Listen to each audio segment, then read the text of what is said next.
Hi, my name is Connie Verrusio. I make jewelry which is inspired by vintage hardware and lots of found objects, things that I find at the flea market and am inspired by. I'm from the Hudson Valley in New York.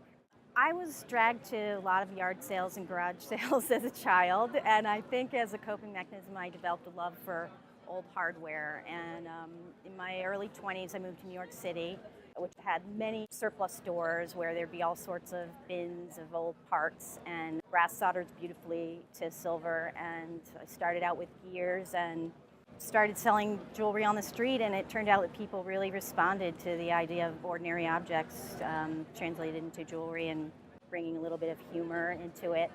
25 years later, here I am still finding new things to make jewelry out of.